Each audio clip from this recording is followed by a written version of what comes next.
نکسیر کا خون اگر بہتا ہو تو دماغ کمزور ہو جاتا ہے۔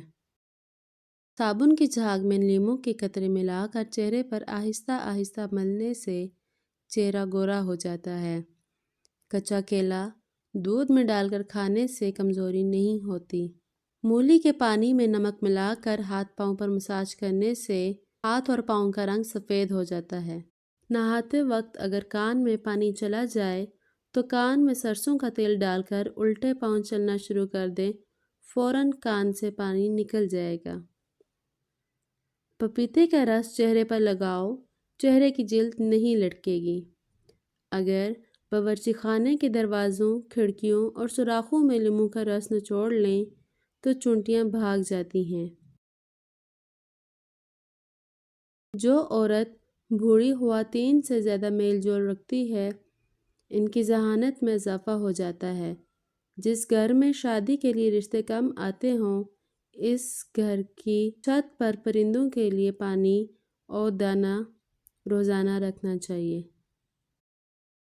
غیر ضروری بالوں پر بار بار ہاتھ لگانے سے بالوں کی افزائش بڑھ جاتی ہے۔ کوئی بھی چیز تلنے سے قبل اگر کڑاہی میں 2 سے 3 چمچ لیموں کا رس ڈال دیں تو تلی ہوئی چیز میں تیل کم جذب ہوگا۔ ایک تحقیق کے مطابق رات کو سونے سے پہلے چائے پینا آپ کی نیند کو متاثر کر سکتا ہے۔ چائے رات کو پیٹ درد اور بد ہضمی بھی بڑھاتی ہے۔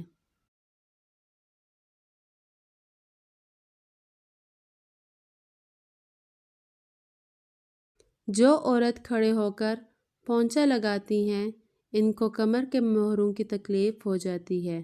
جو عورت رات کو روزانہ 1 ٹکڑا ادرک کھا کر سوتی ہے، 2 سال تک دبلی اور سمارٹ رہتی ہے۔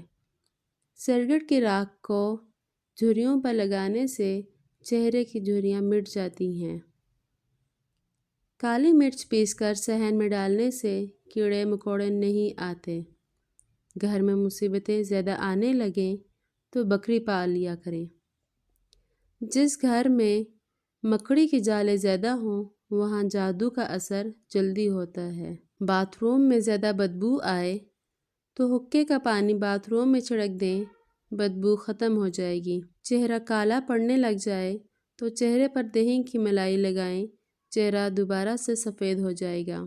تل کے نشان پر اگر روئی کو املی کے پانی میں ڈبو کر لگایا جائے تو تل کا نشان ختم ہو جاتا ہے۔ مرچوں کی جلن ہاتھ سے دور کرنا ہو تو ہاتھوں کو چینی والے پانی سے دھوئیں۔